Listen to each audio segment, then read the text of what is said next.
सुप्रभात बच्चों, मैं आपकी हिंदी अध्यापिका। आज मैं आपको क्षितिज के काव्यखंड का ग्रामश्री जो सुमित्रा नंदन पंत द्वारा रचित है, इसको पढ़ाऊंगी। ठीक है। सुमित्रा नंदन पंत जी ने इसमें ग्राम के यानी कि गांव के बहुत ही सौंदर्यपूर्ण वर्णन किया है गांव का। उसी के बारे में इसमें बताया गया है। चलिए पढ़ते हैं। फैली खेतों में दूर तलक मखमल की कोमल हरियाली लिपटी, जिससे रवि की किरणें चांदी की सी उजली जाली। यानी कि कवि कह रहे हैं कि जो गांव है, गांव में जो खेत है, खेत की जो फसलें हैं वो क्या है, चारों तरफ से दूर दूर तक फैली हुई हैं और वो कैसी प्रतीत हो रही है, बहुत ही कोमल कोमल मखमल जैसी प्रतीत हो रही है हरियाली लिपटी, जिससे रवि की किरणें। और ऐसा प्रतीत हो रहा है जैसे कि उन हरियाली फसलों से कौन लिपट गया है, रवि की किरणें लिपट गई हैं। चांदी की सी उजली जाली, और कहीं कहीं पर इतनी चमक है, ऐसा लग रहा है जैसे कि चांदी सी चमक रही हो। ठीक है, चांदी ने अपनी जाली बना ली हो। तिनकों के हरे हरे तन पर हिल हरित रुधिर है रहा झलक। और तिनकों के हरे हरे तन पर अर्थात जो तिनके या पत्ते, जो नए पत्ते होते हैं, उनमें आप देखते होंगे ना, नए पत्तों में बहुत ही उनकी झिल्लियाँ सी चमकती रहती हैं। ठीक है, तो वो ऐसा लग रहा है जैसे उसमें हरा हरा खून बह रहा हो या वो झलक रहा हो। श्यामल भूतल पर झुका हुआ नभ का चीर निर्मल नील फलक। यानी कि जो श्यामल भू यानी कि इस सांवली भू धरा पर जो झुका हुआ है, कौन, नभ, यानी कि ये जो आकाश है वो निर्मल नील फलक सा, यानी कि बिल्कुल नील फलक की तरह ही पवित्रता से क्या हुआ है, झुका हुआ है। रोमांचित सी लगती वसुधा आई जो गेहूं में बाली। और जो ये वसुधा है वो बहुत ही ज़्यादा खुश नज़र आ रही है। जो धरती है वो बहुत ज़्यादा खुश नज़र आ रही है, क्योंकि अब क्या हो गया है, अब गेहूं में बालियां आ गई हैं। यानी कि जो गेहूं बोते हैं उसमें हम कैसी आ गई, पहले हरी हरी बाली थी, अब कैसी हो गई है, वो सुनहरी हो गई है। हरड़ सनई की सोने की, और जो हरड़ की दाल है वो भी कैसी हो गई है, सोने की तरह पक गई है, सोने की जैसी लग रही है। किंकड़ियाँ है शोभाशाली, और ये दोनों इस तरीके से प्रतीत हो रही हैं जैसे कि हमारी कमर कमर यानी कि कमरबंद, यानी कि करधनी। करधनी जिस तरीके से शोभा बढ़ाता है, ठीक उसी प्रकार से ये बालियाँ भी इस हरियाली माहौल में क्या कर रही हैं, शोभा बढ़ा रही हैं। उड़ती भीनी तैलाक्त गंध, फूली सरसों पीली पीली। यानी कि और ऐसा लग रहा है जैसे ये जो सरसों, पीली पीली सरसों है, इसकी जो तेल से भरी हुई गंध है यानी खुशबू है, वो कैसी हो रही है, भीनी भीनी उड़ रही है, फैल रही है। लो हरित धरा से झांक रही नीलम की कली तीसी नीली। और ऐसा प्रतीत हो रहा है इस हरियाली में नीले नीले फूल झांक रहे हैं। इस हरी भरी धरती पर क्या हो रहा है, नीले नीले फूल, तीसी के, नीलम के नीले नीले फूल कैसे हो रहे हैं, झांक रहे हैं। रंग रंग के फूलों में झिलमिल रिलमिल हंस रही सखिया मटर खड़ी, मखमली पेटियां सी लटकी, छिमिया छिपाए बीज लड़ी। और रंग बिरंगे फूल क्या हो रहे हैं, बहुत ज़्यादा खिलखिला रहे हैं। उन्हीं के बीच में जो मटर है वो भी सखियों की तरह खड़ी है। मखमली पेटियों सी लटकी, छिमिया छिपाए बीज लड़ी। और ऐसा प्रतीत हो रहा है वे जो मटरें हैं, मटर की जो बेल है वो कैसी लग रही हैं, जैसे वो मखमली थैलियों से लटकी हुई हो और अपने अंदर बीजों को छुपाए हुए हों। ठीक है। फिरती है रंग रंग की तितली, और ऐसा प्रतीत हो रहा है कि रंग बिरंगी तितलियां वहां पर फिर रही हैं, उड़ रही हैं। रंग रंग के फूलों पर सुंदर फूले फिरते हैं, फूल स्वयं उड़ उड़ वृंतों से वृंतों पर।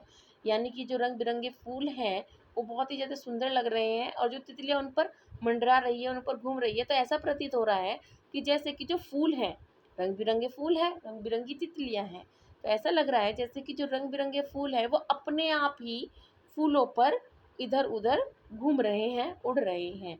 और ऐसा प्रतीत हो रहा है कि उड़ उड़ कर वह एक फूल से दूसरे फूलों पर जा रहे हैं, कौन, फूल। अब रजत स्वर्ण मंजरियों से लद गई आम्र तरु की डाली। और अब जो स्वर्ण मंजरियां हैं, स्वर्ण यानी कि पीली पीली, रजत यानी कि चांदी जैसी, स्वर्ण सोने चांदी जैसी मंजरियां जो है वो आम की डाली पर क्या हो गई है, आम के पेड़ की डाली पर लटक रही हैं, लद गई हैं। झर रहे डाक पीपल के दल, और अब वसंत ऋतु आ गई है, तो जो पीपल के पेड़ हैं और डाक के पेड़ से क्या हो रहे हैं, पत्ते झड़ रहे हैं। हो उठी कोकिला मतवाली, और इस मौसम में जो कोयल है वो भी मतवाली हो गई है, अर्थात वो भी बहुत ही मीठे स्वर में गा रही है। महके कटहल मकुलित मुकुलित जामुन, यानी कि जो कटहल, पके हुए कटहल की जो महक है वो भी चारों तरफ फैली हुई है। मुकुलित जामुन, और जो कच्चे कच्चे जामुन है उसकी भी खुशबू सारी तरफ फैली हुई है। जंगल में झरबेरी झूली, और जो जंगल में झरबेरी होती है वो भी अब क्या हो रही है, झूल रही है, अर्थात आ गई है। फूले आड़ू नींबू दाड़िम आलू गोभी बैंगन मूली, यानी कि बहुत सारी सब्जियां फल अब चारों तरफ दिखाई दे रही हैं। दाड़िम का मतलब होता है अनार। ठीक है, कौन कौन सी, आड़ू नींबू अनार आलू गोभी बैंगन मूली, सब क्या हो रही हैं, अच्छे से अब दिखाई दे रही हैं, सब अच्छे से आ गई हैं। पीले मीठे अमरूदों में अब लाल लाल चित्तियां पड़ी।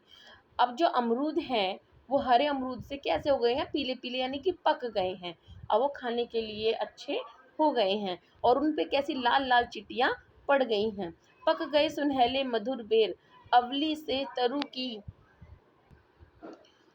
की डाल जड़ी, यानी कि ऐसा प्रतीत हो रहा है जैसे कि जो आंवला है वो तरु की डाल पर, यानी कि पेड़ पर लटक रहे हैं, और ऐसा लग रहा है जो पेड़ की जो डाल है वो कैसी हो गई है, हरे हरे मोतियों से लह लह पालक मह मह धनिया, लौकी ओ सेम फली फैली, यानी कि जो पालक है वो भी लहरा रहे हैं, और जो धनिया है वो भी महक रही है। ठीक है, और इन सब की जो सीमी सीमी सी गंध महक होती है वो क्या हो रही है, फैल रही है। लौकी और सेम फली की भी सुगंध फैल रही है। मखमली टमाटर हुए लाल, मिर्चों की बड़ी हरी थैली, और जो टमाटर मखमली रूपी टमाटर हैं, जो कोमल कोमल से टमाटर हैं, वो हरे से अब कैसे हो गए हैं, लाल हो गए हैं। मिर्चों की बड़ी हरी थैली, और मिर्च जो इतनी इकट्ठी सी लटक रही हैं, ऐसा लग रहा है जैसे एक थैली लटक रही हो, हरे रंग की थैली लटक रही हो। बालू के सांपों से अंकित गंगा की सतरंगी रेती, समुंदर लगती सरपत छाई, तट पर तरबूजों की खेती। अब जो बालू है, जो रेत है, जो गंगा की सतरंगी रेती, यानी कि जो गंगा का जो सतरंगी रेत है वो कैसा लग रहा है, जैसे सांपों से अंकित, यानी कि जो उनकी लहरें हैं वो कैसी लग रही है, जैसे सांप उस पर अभी से चल कर गया हो। ठीक है, सुंदर लगती सरपत छाई, और उनकी वो जो सरपत सी छाई हुई, यानी कि जो लहरें सी हैं वो बहुत ही ज़्यादा सुंदर लग रही हैं। तट पर तरबूजों की खेती, और उसके तट पर, यानी कि गंगा के तट पर कैसी हो रही है, तरबूजों की खेती हो रही है, यानी कि चारों तरफ तरबूज नज़र आ रहे हैं। उंगली की कंघी से बुगले कलगी संवारते हैं कोई, और ऐसा ऐसा वहाँ पे जो बगुले हैं वो अपने पैरों की उंगलियों से कंघी की तरह अपनी कलगी को संवार रहे हैं। तिरते जल में सुरखाव पुलिन पर, यानी कि जो सुरखाव है और पुलिन है वो जल पर तैर रहे हैं। मग रोटी रहती सोई, और किनारे पर मगहोटी जो है वो सोई रहती हो। हसमुख हरियाली हिम आतप, सुख से अलसाए से सोए, और जो अब जो है हिम मतलब ठंड की ऋतु आ गई है, तो जो हरियाली है वो कैसी हो रही है, वो भी अलसाई सी, यानी कि बहुत आलकस से भरी हुई प्रतीत हो रही है। भीगी अंधियाली में निशी की तारक सपनों में से खोई हुई, और जो भीगी अंधियाली सी, यानी कि जो भीगी भीगी सी रात है, अंधेरा है, वो कैसा लग रहा है, उसमें जो तारे हैं वो ऐसा लग रहा है जैसे सपनों में खोए हुए हो। मरकत डिब्बा सा खुला ग्राम, और जो ये ग्राम है, ये जो गांव है, वो मरकत यानी कि मोतियों से भरे हुए डिब्बे की तरह लग रहा है, जो बिल्कुल खुला हुआ रखा है, जिस पर नीलम नभ आच्छादन, यानी कि जो नीला आकाश है वो कैसा है, उस पर छाया करे हुए है, या फिर उस पे ढके हुए है उसको। निरुपम हिमांत में स्निग्ध शांत, और इस निरुपम हिमांत में, यानी कि ऐसे वातावरण में कैसा लग रहा है, माहौल बिल्कुल शांत हो गया हो। निज शोभा से रह हरता जनमन, और इस शोभा से, यानी कि इतने अच्छे वातावरण से क्या हो रहा है, सारा जनमन हरा हरा हो रहा है। ठीक है बच्चों, आपको ये अच्छे से समझ में आ गया होगा, और अच्छे से आप इसे पढ़ेंगे।